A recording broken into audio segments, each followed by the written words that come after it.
Start today, Daf Yomi. That's 85A, in the middle of the page. Starting with the words Tanan Hassan. We stood over there in the Mishnah. Looks like it's a Mishnah later on.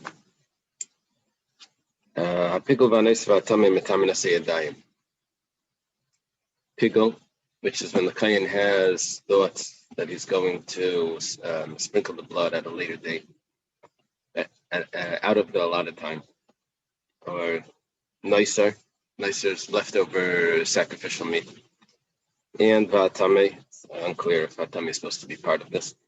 They make your hands impure. That means if you touch it, you have to go and wash your hands. So it's prohibited to eat these foods, but that it makes your hands impure, that's just a rabbinic law. So it's machlekes how this rabbinic law came about. Rav Huna v'Rav Chisda. It's machlekes Rav Huna and Rav Chisda. Chadam pnei chashadi kuna, v'chadam pnei atzeli kuna. One says it's because we suspect chashadi kuna. We suspect kayanim that maybe they were upset with someone and they had intentional improper thoughts at the sacrifice. They did it maybe they did it on purpose. And so in order to discourage that, so you say, look, if you're going to do that, your hands are going to become tummy. So that's going to be a bigger problem. He's not going to want to have to go wash his hands. It's going to discourage him from having those things. The other possibility is that telikuna, lazy kayanim. What's the lazy? Well, maybe they don't eat the carbon in the right time. So you say, you're not going to eat it, you're going to have to go wash your hands. Yeah. I'm sorry? Kohanim was reason. Yeah, good question. I don't know. We'll see that also in this Gemara. But what's the pshat over there? Yeah, sometimes people don't want to wash because they don't want to bench. So anyway, over here, if you're not going to eat the food, you're going to have to go wash your hands. So you should encourage them to eat. It's the opposite. Okay, mar masni apigul, mar masni nicer. These two reasons actually are for the two different cases. Man de masni apigul, the one that taught about the pigul, mishum chashedi kuna. He was referring to what we suspect the kainim. Why? Because we suspect that maybe they're doing this intentionally. They're having the wrong thoughts intentionally. Mar masni nicer, the one that was teaching about nicer, so his explanation was mishum atzeli kuna. That's because they were lazy and they wouldn't eat the carbon in the right time. I'll say, I'll eat it later. Okay. Mar masni kazayas and mar masni kabeya. One of them taught that this tumah is on a kazayas of this meat. The other one taught that the tumah is on a kabeya of the meat. Now, normally, the size of an egg, olive or an egg. Olive is half an egg, actually. So, usually tumah is the size of an egg when it comes to food tumah. It's machlekes if it means to contract tumah or to give it over to other things. So when we're dealing with tumah, we would assume we're talking about a kabeya. However, when it comes to prohibited foods, the measurement of that is a kazayas. So we're dealing with prohibited foods. So it's like you have a little bit of both over here. So manda masni kazayas kisuri, the one that says that the tumah goes on a kazayas, well, he says, well, look, that's when it becomes prohibited is a kazayas. Not that's when the punishment for consuming this is the size of a kazayas. So therefore, that's the amount that would make the hands tummy. Manda masni kabeya, one that teaches kabeya kitamasai. That goes according to its to how it becomes impure. That's a different story. Okay. And the impurity comes at the size of a kabeya. Ibaylu, the Gemara has a question. You just told me that pasal karbanas make the hands tummy. What about yotzei goes rabbanan tuma elai? If the animal left the confined area that the carbon is allowed to be in.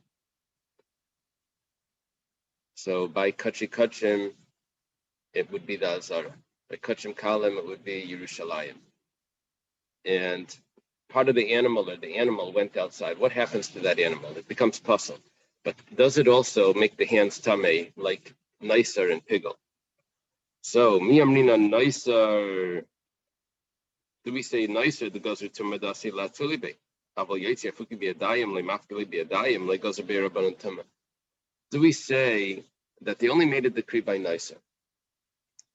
Because maybe they'll get lazy and they won't end up doing it. They won't end up eating it.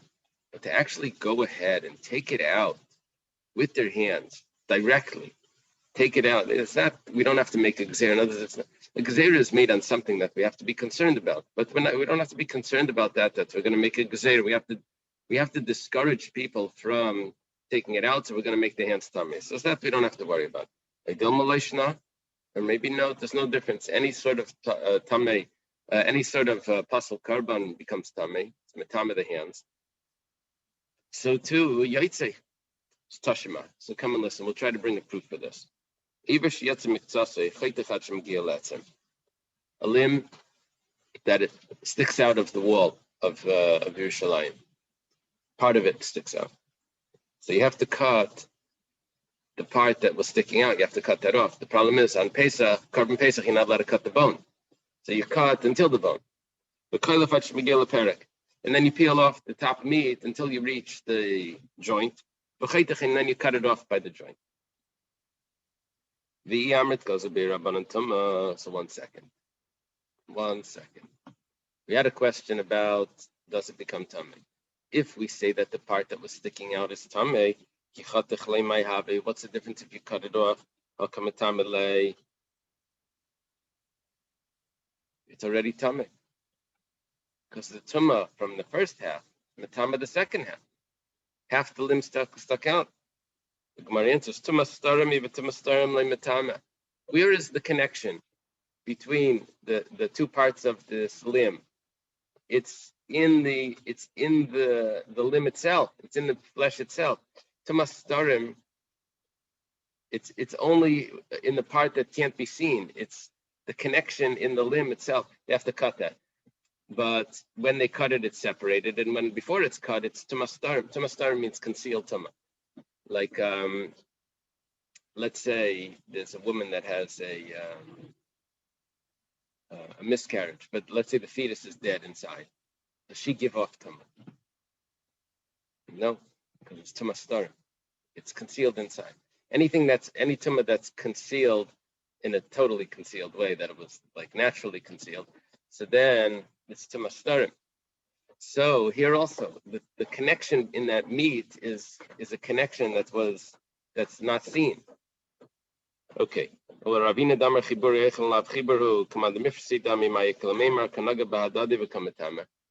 doesn't hold of this. He holds that there is a concept of tumastarim, but not by food. He says by every particle of food is considered separate. And it's considered that it's touching. It's not considered that it's connected in a concealed way.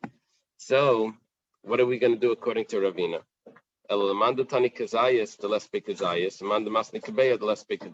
Very interesting pshat. The Gemara is saying that Mishnah that says if part of the limb is sticking out and you have to peel it off, the kosher part, and you have to peel that off. So, that's talking about how much kosher meat is there, acceptable sacrificial meat. That would be either less than a kabeya or less than a kazayas, depending on which opinion you go like. Then there's no tumah. That's why there's no tumah there, because there's not enough meat. That's how we're going to have to answer this.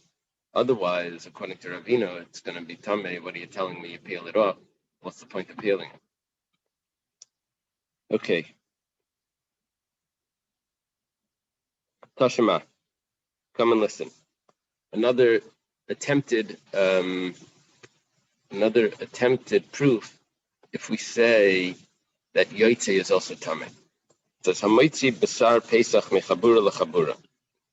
If someone brings the meat of a Korban Pesach from one group to another group, the Korban Pesach has to be eaten with its registered group. You can't take meat from one place to another. You can't move around. This is with the source where the parents say, sit by the table when you're eating. You can't get up and walk over to someone else. Afal Pishu Belaisa say, Tahar. Even though there's a negative prohibition, you're not allowed to go from one group to another group, but it's still Tahar. What more do you need?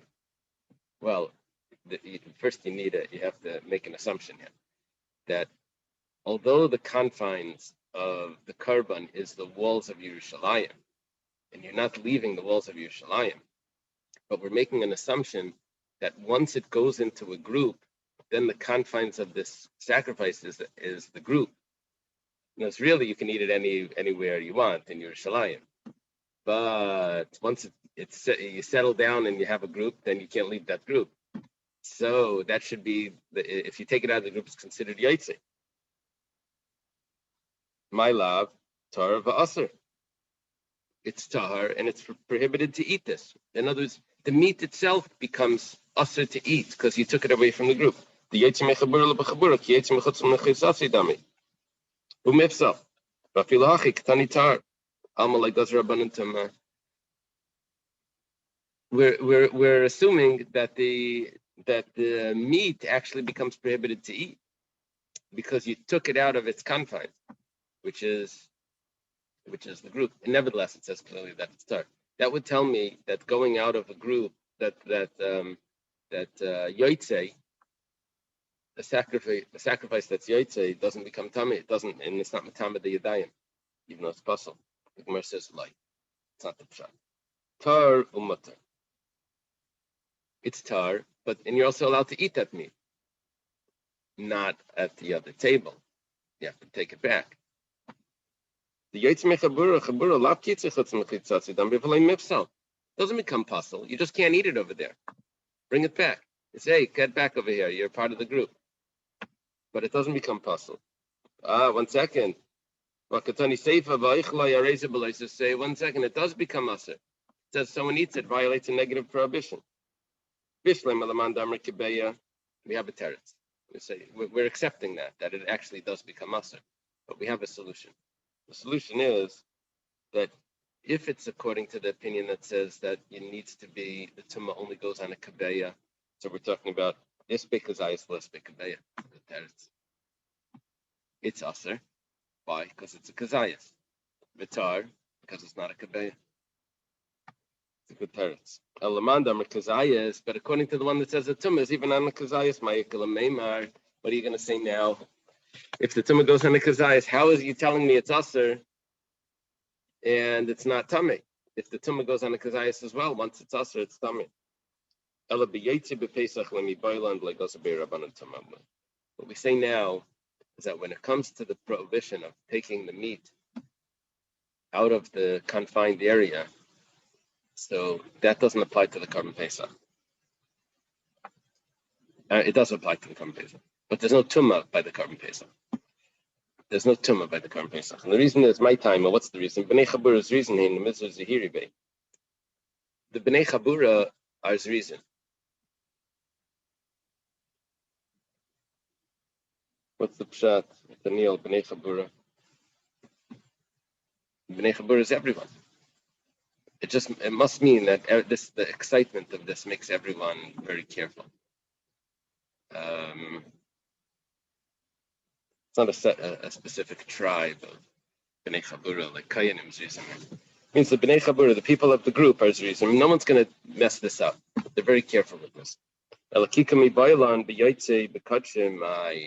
Our question wasn't by a regular Korban Pesach. Our question was by a regular Korban, other Korbans. Over there, where people may not be his reason, possibly.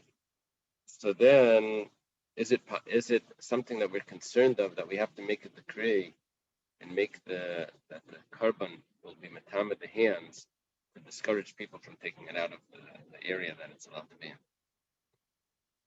So we say, we leave this as a question. Okay, the Gemara says, "Umaitzi Basar Pesach Mechabura Minayin." How do you know that he can't bring the meat of the carbon Pesach from one group to another group, even if it's in the same house? In the same house, you can divide it up into different rooms. It's a large family. They separate. They go into different rooms. Or no, it's in Yerushalayim. Yeah, so it could be in the same house, but they would divide it up. Also, in those days, the sons and sons-in-law and all, they all lived in the same house anyway. Rabbi, I see here from the notes that Bnei Chabur are reason because they warn each other to be careful. Uh-huh.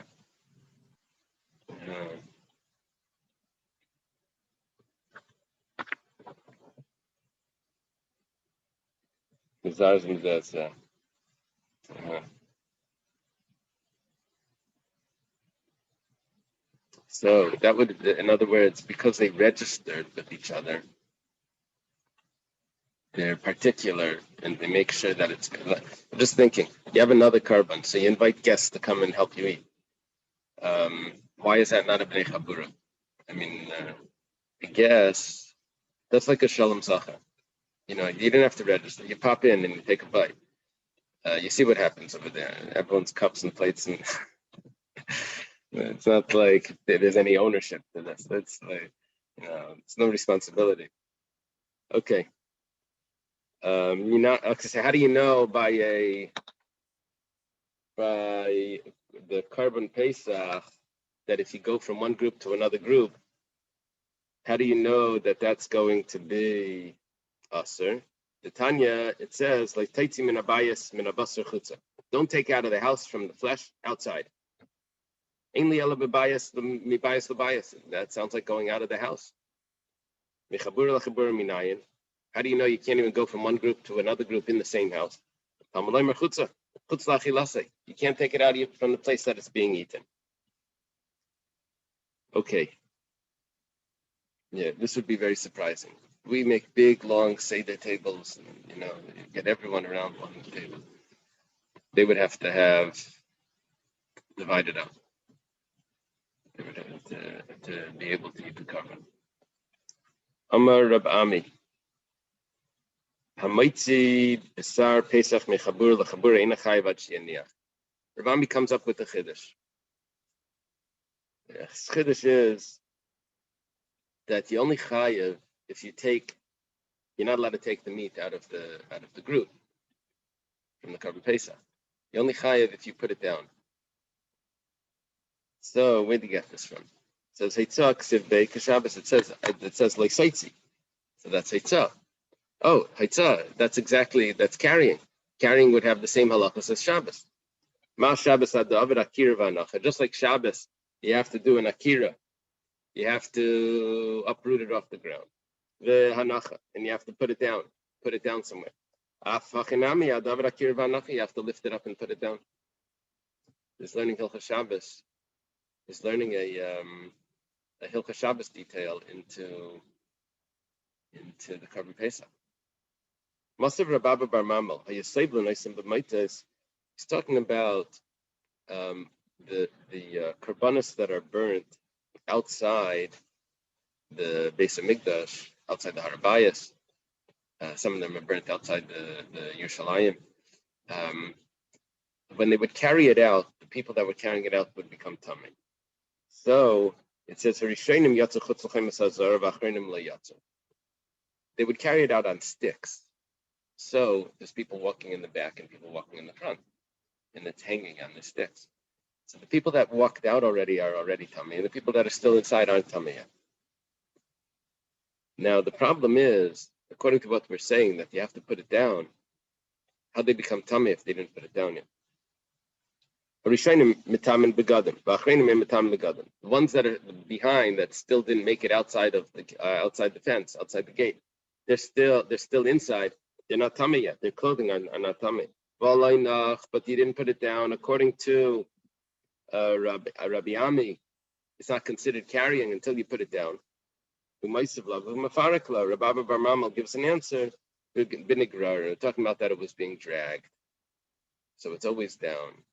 Tosfos adds, it doesn't have to be really dragged, because that's a little hard to imagine that the carbon is being dragged. It says that if it's within 3 tefachim from the ground, that's considered like it's being dragged, as if it's on the ground. Okay. Aver sheyatze miktsasei. We had this before.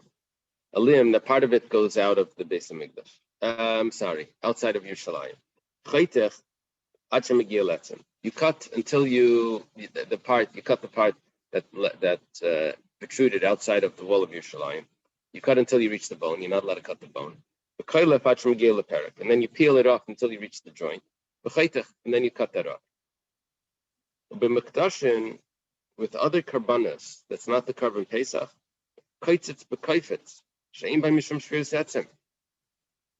you could just cut it with a big knife. They have those big knives that the butchers use. Just cut straight through the bone. And there's no problem. You're allowed to break a bone on a carbon. It's only the carbon Pesach that you're not allowed to. So the Mishnah gives us, the first example is the carbon Pesach. Second example is the regular carbon. Over there, you just cut it straight off. The doorway, agaf is where the door bangs. What's it called? Where the door bangs against that little piece. I forgot the word. Where it bangs. That's considered, from that point, and inside is considered inside. Agaf alachutz is kalachutz. From outside of that is considered outside. What are we discussing over here? We're talking about if the limb sticks out of the door. So where is it considered? Where is it considered outside? You have to get exactly what's considered outside. Especially you think about those walls, those doors of the entranceway of Yerushalayim. Like where is it exactly outside? Right. Windows in the thickness of the wall, which is probably referring to when you're walking on top of the wall, that's kilifnim. That's considered inside. Windows in the thickness of the wall, when you're walking on the top, that's inside. That's considered inside the city. You're still in the city. So, or if it would be the Azara, it would be you're still in the Azara. Amar Rav Huna, Amar Rav, B'chein l'tefillah. Rav Huna Marav says the same thing applies to davening. Now, Rashi explains that we're dealing with someone that's standing in the doorway. Is he considered part of the 10? So it depends. We are in the doorway. Is he? Is he on the inside, or is he considered on the inside with the minyan, or is he considered outside?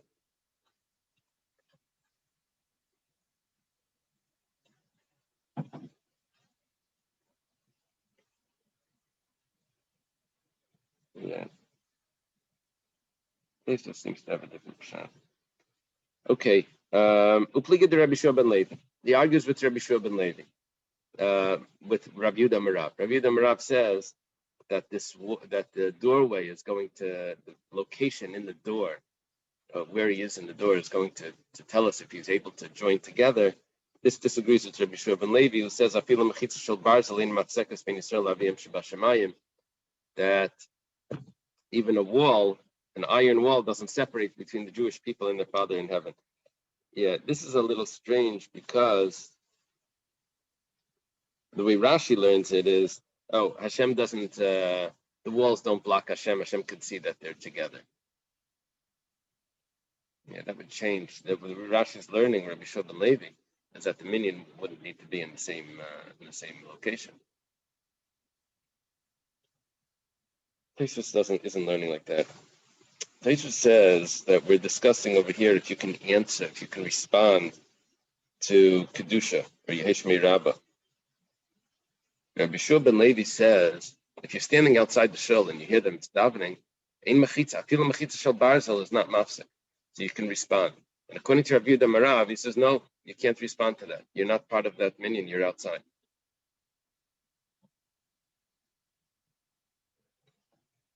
Yeah. And what Tosfos brings out is that things that don't require a minyan, then of course it doesn't matter. For example, shofar, if you're outside the shul and you hear shofar, you're yaitza. it would only be something that requires a minyan. So then this door or this where the location is would make a difference.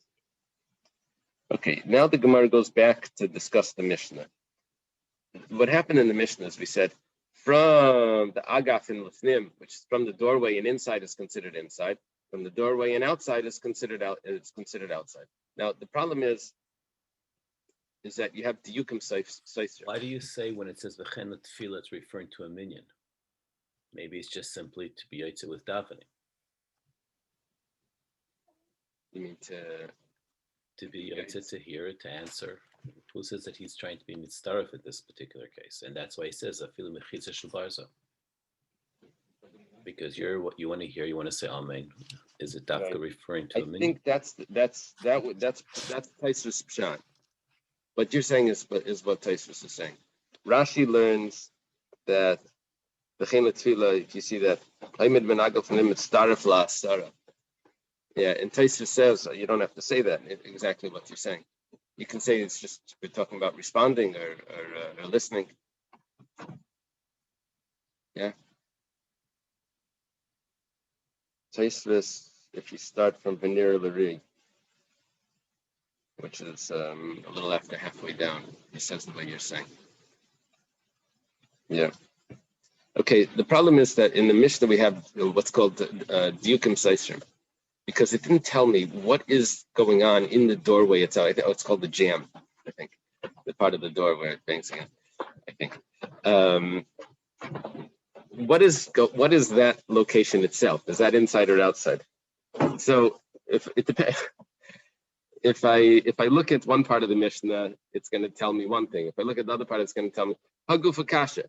The Mishnah itself is self-contradictory. Amrit minaga filifnim kilifnim. You said, okay, from the door jam itself to the inside, that's considered inside. What about the agaf itself? You said only from the door jam inside is inside, but the jam itself is kilachotz. That's considered outside. Okay, let's go further. Ema Seifa. Mina agaf kilachotz kilachotz. From the door jam to outside is considered outside.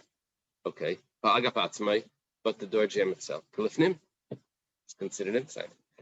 So you have diukim seisrim, contradictory implications. So the Gemara says like kasha.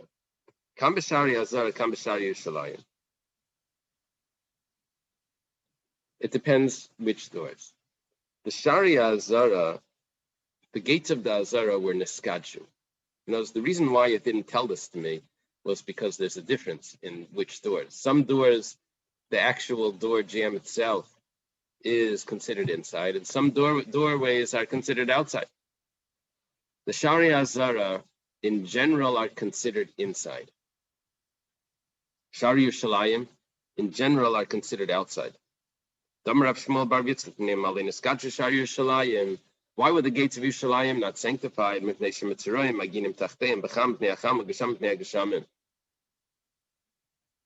Mitzrayim would want to get some protection.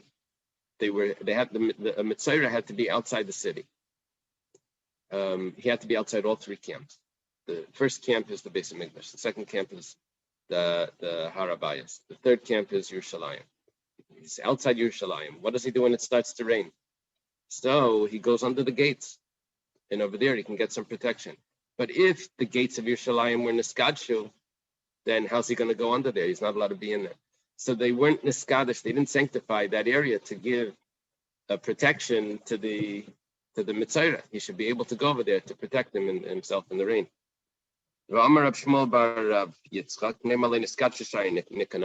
The gates of Nicanor is the exception. Really, all the gates of the Azara were niskadshu. Why didn't they consecrate the gates of Nicanor? That's Mitzrayim.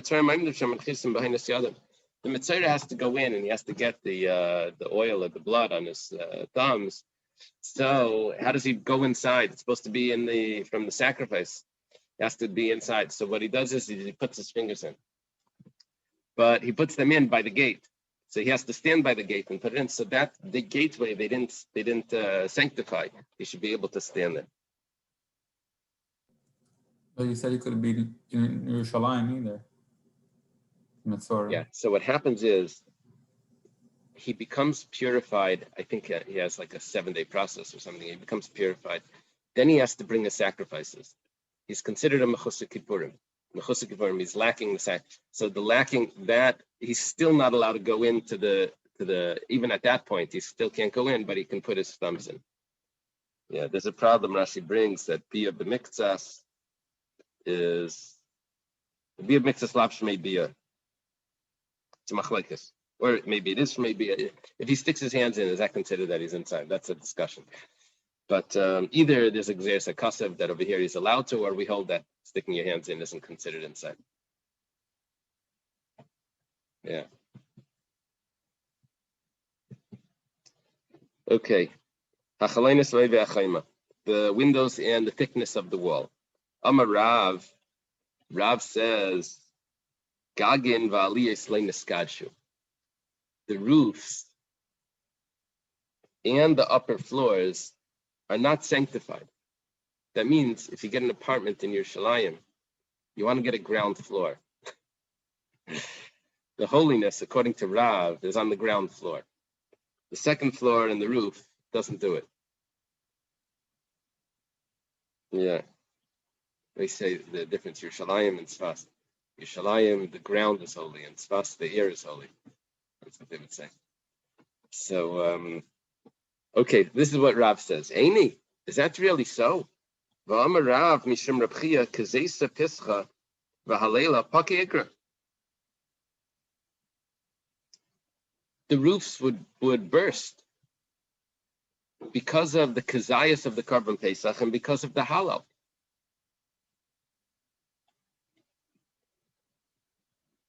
Kazayas Pischa means that everyone would get just the kazayas. That means there would be larger groups. There'd be a lot of people there.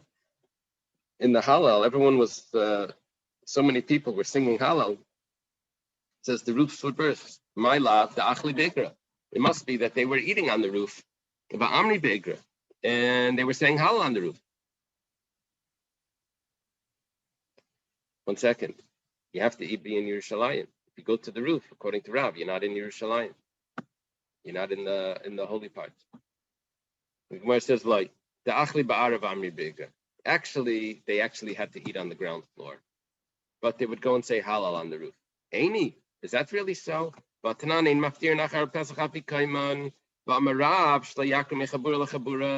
says, Rav learns that you're not allowed to go to another group after you've done the Korban Pesach. Oh, let's go to another, they go from Tish to Tish. On the Korban Pesach, you can't do that. That's what Rav says. You can't go from another group.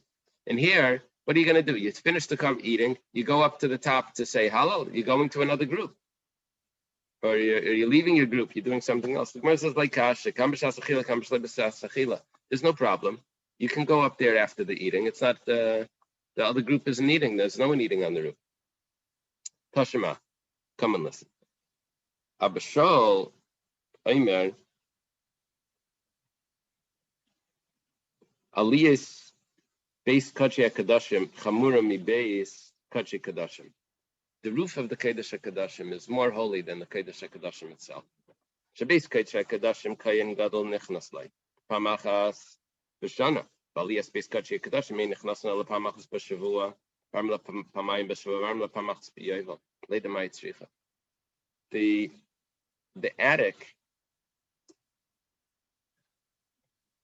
attic, I said the roof, the attic of the Kodesh HaKadoshim is more holy than the Kodesh HaKadoshim, because the Kodesh HaKadoshim, the Kohen Gadol would go in once a year. But the attic, he would go in once every 7 years, possibly twice every 7 years. And some say once every 50 years. What would he go in for? Just to see what was necessary. If there's anything going on, it cracks or different things that, in the structure needed to be fixed. So it's not telling me if the Kohen Gadol going in lessens the holiness. It's telling me that the fact that you don't go in means that it's so holy that you don't even go in. I don't know whether if it's the going in that they talk about svarim, you don't put this sefer on the top of that sefer. So let's say you don't put a I don't know, Gemara on top of a Chumash or something. Let's say the Chumash has commentaries on it that are later than the Gemara. So what happens then? Does it lessen the? So what happens? The people going in lessen the holiness. But whatever the case is, the Abba Shol says that the attic of the Kodesh HaKadoshim is holier than the Kodesh HaKadoshim. This is a problem because Rav says that the attics aren't sanctified, and here we're saying that they're even holier. Amar Rav Yosef, mehechol nekum v'nesev inish. From the heichal, you're going to get up and ask questions. It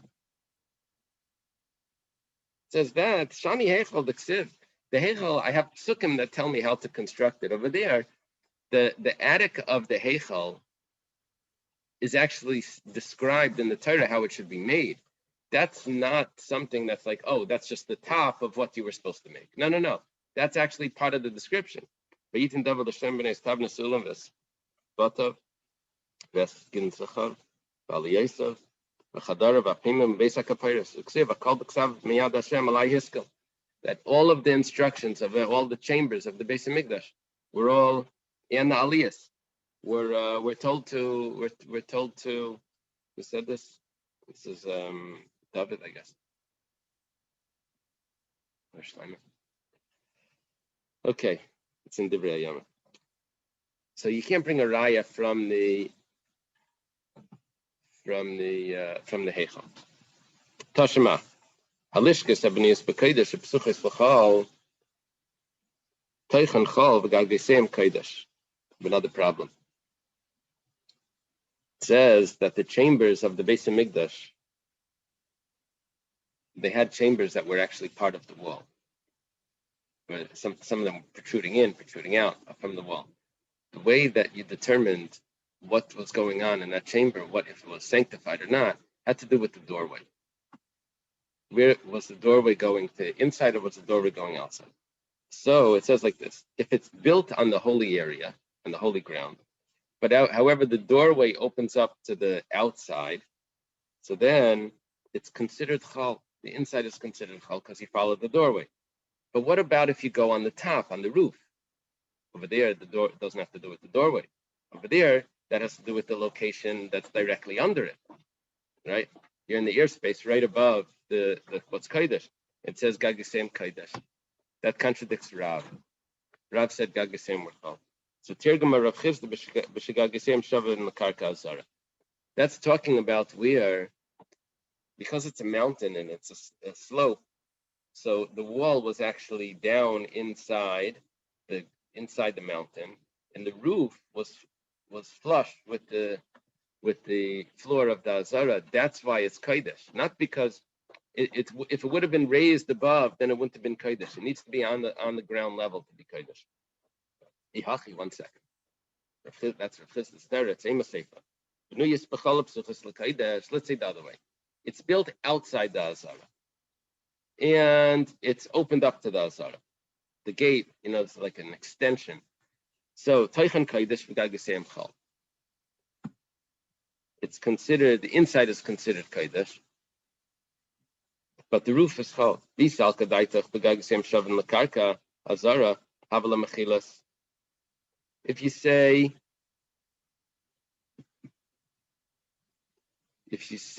that we're dealing here with the roof is directly on the floor level with the azara, and we said the roof is considered chol, and what's the bottom, the actual chamber itself is kodesh because the doorway opens up into the kodesh.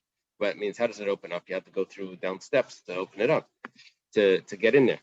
But that it's on the side of the kodesh. But the problem is that's considered a mechila, which means a tunnel. Rabbi Yochanan says the tunnels weren't sanctified. So how do you have this room that's holy when that's considered a tunnel? It's below ground level. The Gemara answers, Rabbi Yochanan said the tunnels that were not sanctified, that's only tunnels that the doorway was to the Harabayas, not doorway to the Azara. Tunnels that open to the Harabayas aren't holy. Tunnels that open to the Azara are different. It's very interesting. I don't know what this does to the tunnels that you go under over there. Mechilas le'niskachu. The only thing is that I don't even know if we're not really going in tunnels. We're going We're still on top. The tunnels are under that. That's the tunnels. Yeah, we're still seeing the walls. So that's okay. Kitan Yishib Psuchis Lecha. One second. Kitan Yishib Lazara. Psuchis Lazara is holy. Psuchis Laharabayas is chol, is not sanctified. And the explanation for that would be because someone that was tamei, a man that became tamei, had to leave the two camps, the Machne Shchina and Machne Levia. So it said that he would go out through a tunnel. 1 second. He's not allowed to be on the Harabayas. That's the Machne Levia. We say that the tunnel was Leinas Kaddish with the Machne Levia condition. And that's how he's able to leave through the tunnel. The problem is, Vatanya, it's probably Rabbi Yehuda,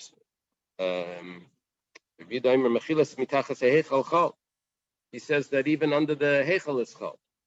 It says, that's because that wasn't open to the Azara. That was talking about that if you have a tunnel that's coming from the outside, even if it takes you under the Heichal, it's still chol because it's open. No one's saying so far that a tunnel that's open to the Azara is chol. Okay, so that's how we would explain that brisa. That we're talking about. How do you have gagais niskadshu? Because it's on the ground level. If that's the case, how do you have the room that's niskadish? That's because it's open to the Azara.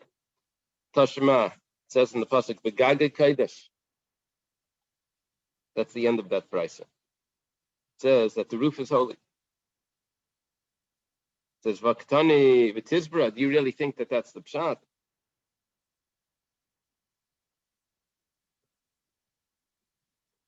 Gagan halavaktani, but it says Gagan halalo einechem sham kachik kadashim, einchechem sham kachim kalim. You're not allowed to shecht on the roof, and you're not allowed to eat on the roof. What do you mean kaidesh? Alakasha gaga kaidesh. So what did you mean that when it says that it's kaidesh? Amrav Chamar Baguria la isin beis ames, v'tanan beis ames yibshushin abira. We're going to discuss this, the location for these two measuring sticks that were put on they were stored on the roof somewhere.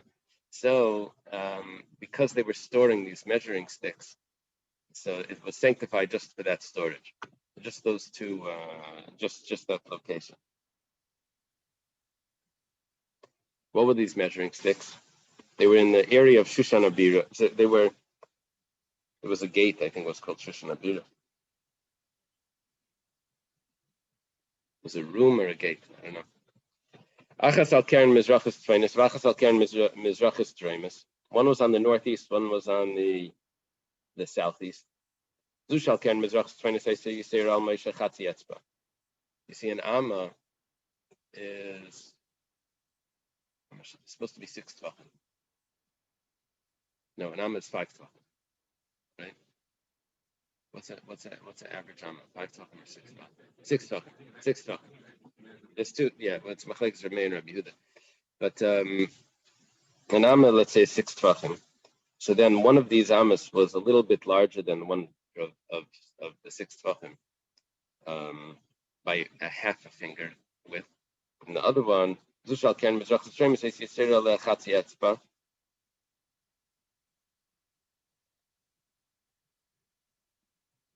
Yisrael Chatzi Etzba. Another one was a full finger, a half a finger larger than the other one. Nimtzis Yisrael Shamaisha Etzba. Comes out, it's a full finger more than the one that's of Moshe. Lama Hayu. Why did they have this? Achas Gedayla, Achas Ketana, one big and one small. Sheyomne Naitlam Ketana Machzirim Gedayla. They would use Moshe Rabbeinu, the stick, the measurement of Moshe Rabbeinu. That's the original measurement of an Amma, when they would take the material. And then when they would return what was left over, they would have to give back a little bit more. They would use the larger measuring stick to give back or to pay for what they took. They would have to use the larger one, or the opposite. It depends on that. So that they don't by mistake have any personal use, any benefit from things that were sanctified. Why did he need two? So one was used for gold and silver, and one was used for construction. Gold and silver, they had one that was half a etzba larger, and for construction, they had a full etzba larger, because gold and silver is measured in smaller. Okay. So all we did when we said Gagay Kaidesh is what we're explaining now is that it was only sanctified to be able to contain those instruments. Tanan, those tools. Says the windows and the thickness of the wall is considered inside. There we're coming to a problem. I can get that the window is on the ground. It happens sometimes. They put a window on the ground. So that's how it's considered holy. Okay, the Shabbat Karka sorry. But how do I have the thickness of the wall that's the level of the ground? It's the second wall. Bar Shura is like a son of a wall. The small wall within the large wall. This is like a walk area in between in the wall. The wall goes up, and then they put a walk area in between. So if that walk area is the same level as the floor of the Azara, so then that would be considered holy. That's considered the Ivei HaChaima, that's holy. Eksiv, Vayavel Chel v'Chaima, that they mourned over the Chel and the Chaima. That means there was a second part. V'amar Rav Acha v'Teimer Rav Chanina, Shuro Bar Shura. That's a wall and the secondary wall. That was the walkway that would go in between the wall. Okay, let's leave it over here.